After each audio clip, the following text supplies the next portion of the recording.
नमस्कार, स्वागत है आपका आर्यन न्यूज में। मैं हूं आपके साथ सुमन पाल। खबरों की शुरुआत करते हैं। आपको बता दें कि सितंबर महीने में कई दिनों की बारिश के बाद अब एक बार फिर से दिल्ली में गर्मी का कहर शुरू हो गया है। आज दिल्ली एनसीआर में मौसम जो है वो शुष्क बने रहने का अनुमान जताया गया है। राष्ट्रीय राजधानी दिल्ली में रविवार को अधिकतम तापमान 36.2 डिग्री सेल्सियस दर्ज किया गया है, जो कि इस मौसम के सामान्य तापमान से 2 डिग्री अधिक है। भारत मौसम विज्ञान विभाग ने इस बात की जानकारी दी है। मौसम विभाग के मुताबिक देश के कई अन्य राज्यों में बारिश की संभावना बनी हुई है। मौसम विभाग की ओर से इडक्की और मलप्पुरम जिलों के लिए 5 अक्टूबर यानी मंगलवार के दिन बारिश का ऑरेंज अलर्ट भी जारी कर दिया गया है। मौसम विभाग की माने तो केरल तट के पास दक्षिण पूर्वी अरब सागर पर चक्रवाती परिसंचरण की स्थिति बनी हुई है और इस कारण अगले 48 घंटे में पूर्वी मध्य और आसपास के उत्तर पूर्वी अरब सागर के क्षेत्र में कम दबाव का क्षेत्र बनने की भी संभावना है। वहीं मौसम विभाग के मुताबिक केरल के कई हिस्सों में 4 से 6 अक्टूबर के बीच भारी बारिश भी हो सकती है। मौसम विभाग ने यह भी कहा है कि दक्षिण और पश्चिम मानसून केरल में सक्रिय है, इस कारण कई जगहों पर बारिश भी हो सकती है। उप हिमालय, पश्चिम बंगाल, सिक्किम, असम, मेघालय, अरुणाचल प्रदेश और नागालैंड के कुछ हिस्सों और अंडमान और निकोबार द्वीप समूह, तटीय और दक्षिण आंतरिक कर्नाटक, केरल और आंतरिक तमिलनाडु के अलग अलग हिस्सों में हल्की से मध्यम बारिश के साथ कुछ स्थानों पर भारी बारिश होने की भी संभावना जताई गई है।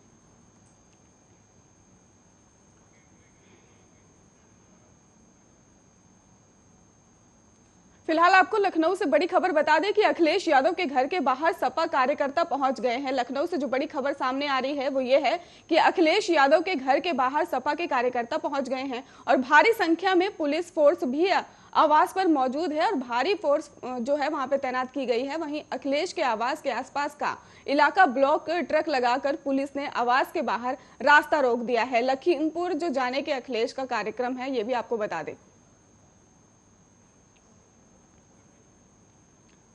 आपको बता दें कि अखिलेश यादव के घर के बाहर जो है वो सपा के कार्यकर्ता पहुंच चुके हैं और आगे जाने की तैयारी की जा रही है।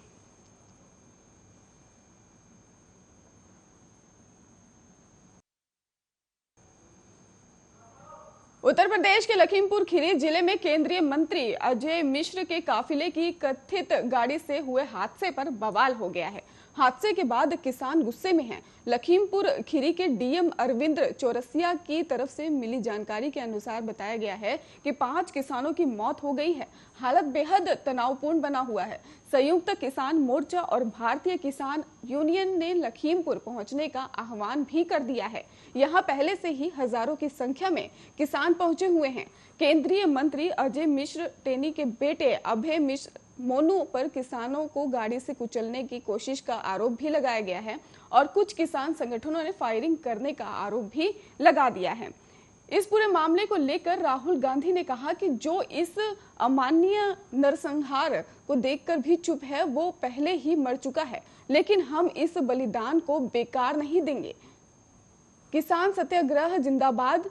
इसके साथ ही उन्होंने कहा कि गांधी ने मामले को लेकर बीजेपी पर निशाना साधा है। आपको बता दें, राहुल गांधी ने निशाना साधा है। उन्होंने कहा कि भाजपा देश के किसानों में कितनी फितरत नफरत है, उन्हें जीने का हक नहीं है। यदि वे आवाज उठाएंगे तो उन्हें गोली मार दोगे, गाड़ी चढ़ाकर रौंद दोगे। बहुत हो चुका।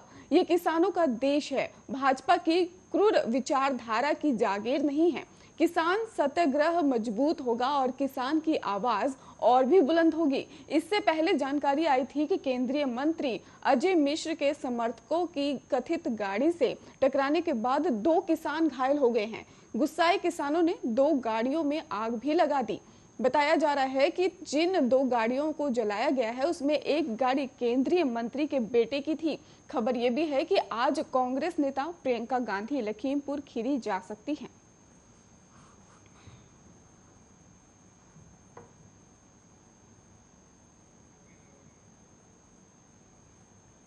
पश्चिम बंगाल के विधानसभा चुनाव में तृणमूल कांग्रेस की शानदार जीत के 5 महीने बाद मुख्यमंत्री ममता बनर्जी ने भवानीपुर उपचुनाव में रविवार को 58,835 मतों के अंतर से शानदार जीत की हासिल कर ली है और उनकी जीत की खुशी को राज्य में 2 और उपचुनाव जंगीपुर और शमशेरगंज के नतीजे ने और भी बढ़ा दिया है। और टीएमसी के जाकिर हुसैन ने जंगीपुर में एक तरफा मुकाबले में 92,480 मतों के भारी अंतर से जीत हासिल की है। वहीं शमशेरगंज में टीएमसी उम्मीदवार अमीरुल इस्लाम ने 26,369 मतों के अंतर से जीत दर्ज की है। ममता ने ये शानदार जीत इस साल की शुरुआत में हुए विधानसभा चुनाव में नंदीग्राम सीट पर बहुत कम मतों के अंतर से हारने के बाद दर्ज की है। साथ ही कोलकाता शहरी क्षेत्र में भवानीपुर सीट से ममता की इस जीत ने राज्य में उनकी लोकप्रियता को और बयां कर दिया है। दक्षिण कोलकाता की भवानीपुर सीट पर टीएमसी उम्मीदवार ममता बनर्जी को आपको बता दें कि 85,263 वोट मिले हैं। वहीं उनकी निकटतम प्रतिद्वंदी भारतीय जनता पार्टी यानी कि बीजेपी की प्रियंका टिब्रेवाल को 26,428 मत मिले हैं। जबकि मार्क्सवादी कम्युनिस्ट माकपा की बात की जाए तो श्रीजीव विश्वास को 4,226 मत मिले हैं। मुख्यमंत्री ने कहा कि मैं भवानीपुर और पश्चिम बंगाल के लोगों को धन्यवाद देना चाहता हूं। इसके साथ ही उन्होंने कहा कि नतीजों का इंतजार कर रहे थे। नंदीग्राम में मुझे हराने के लिए जो षड्यंत्र रचा गया था उसका भवानीपुर की जनता ने मुंहतोड़ जवाब दे दिया है। मैं अदालत में विचाराधीन मामले पर ज्यादा कुछ नहीं कहना चाहती। मतगणना समाप्त हो गई है और हमने सीट जीत ली है। इसके साथ ही आपको बता दें कि मुख्यमंत्री ममता बनर्जी ने नंदीग्राम सीट पर अपने पूर्व सहयोगी और भाजपा उम्मीदवार शुभेंदु अधिकारी से चुनाव हार गई थी, जो अब राज्य विधानसभा में विपक्ष के नेता हैं। हालांकि इस बार के बाद ममता ने चुनाव परिणाम की कानूनी चुनौती दी है। आपको बता दें कि मुख्यमंत्री ने यह भी कहा है कि यह पहली बार है जब हमने इस निर्वाचन क्षेत्र के सभी वार्डों में जीत हासिल कर ली है। इस बार जीत का अंतर बहुत ज्यादा है। भवानीपुर सीट पर बीजेपी ने प्रियंका टिब्रेवाल को मैदान में उतारा था। चुनाव नतीजे के बाद प्रियंका टिब्रेवाल ने खुद को मैन ऑफ द मैच भी बताया। उन्होंने कहा कि वे ममता बनर्जी में गढ़ में जाकर चुनाव लड़ी।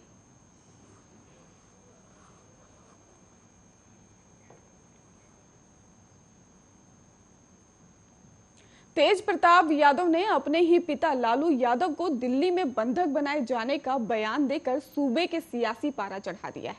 सत्ता पक्ष के नेताओं को इस बयान के बाद आरजेडी और लालू परिवार को घेरने का मौका मिल गया है। इसी क्रम में राज्यसभा सांसद और बिहार के पूर्व उप मुख्यमंत्री सुशील मोदी ने पूरे मामले पर अपनी प्रतिक्रिया भी दे दी है। उन्होंने रविवार को ट्वीट करते हुए कहा, लालू प्रसाद चारा घोटाला मामले में जमानत पर हैं, इसलिए उन्हें बंधक बनाए जाने के परिवार के बड़े बेटे के आरोप को गंभीरता से लिया जाना चाहिए।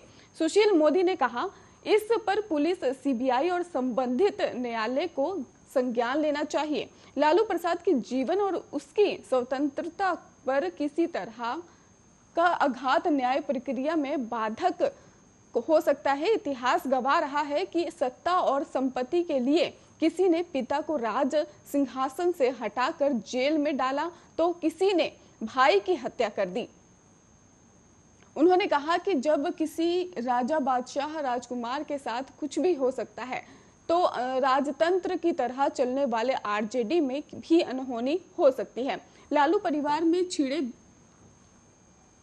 आपको बता दें कि तेज प्रताप यादव की बात को हल्के में नहीं लिया जा सकता। सुशील मोदी ने गुहार लगाते हुए कहा, लालू प्रसाद मुख्यमंत्री, किंगमेकर और केंद्रीय मंत्री रहे हैं, इसलिए उनकी सुरक्षा सुनिश्चित की जानी चाहिए। यह पता किया जाना चाहिए कि कौन लोग उन्हें पटना आने और समर्थकों से प्रत्यक्ष संवाद करने से रोक रहे हैं।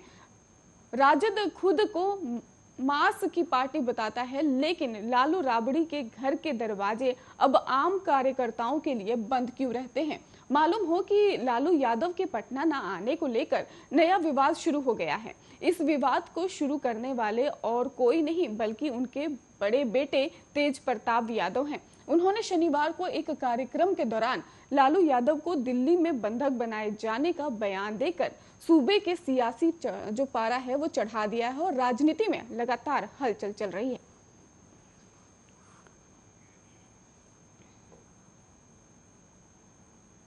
क्रूज ड्रग्स के मामले की बात की जाए तो शाहरुख खान के बेटे आर्यन खान सहित तीनों आरोपियों को कोर्ट के एक दिन में एनसीबी की हिरासत में भेज दिया है और आज की रात आर्यन खान, अरबाज सेठ और मर्चेंट और मुनमुन धमेचा तीनों आरोपियों को एनसीबी के दफ्तर में गुजारनी पड़ेगी रात। और आपको बता दें कि कल यानी मतलब कि आज सोमवार को दोपहर 2:30 बजे कोर्ट नंबर 8 में सुनवाई होगी और तीनों आरोपियों को एनसीबी ने आज मुंबई की किला कोर्ट में पेश किया है।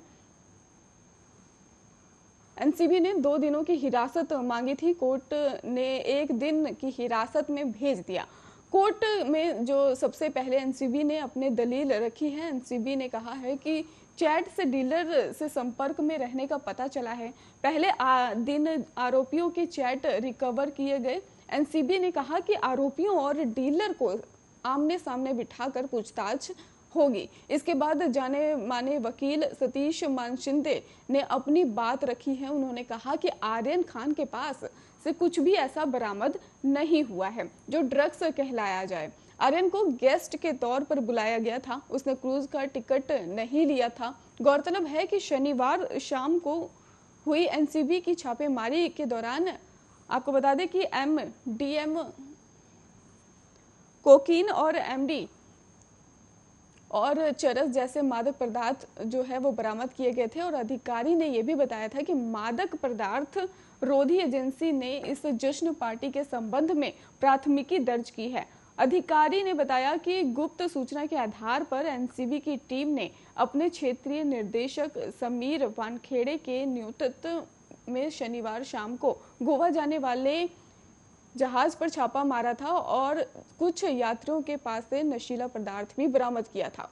उन्होंने बताया कि अभियान के दौरान संदिग्धों की तलाशी ली गई थी और उनके पास से अलग अलग मादक पदार्थ जो हैं वो भी बरामद किए गए थे। उन्होंने अपने कपड़ों और अंदर अंडरवेयर में भी छिपा के रखा हुआ था।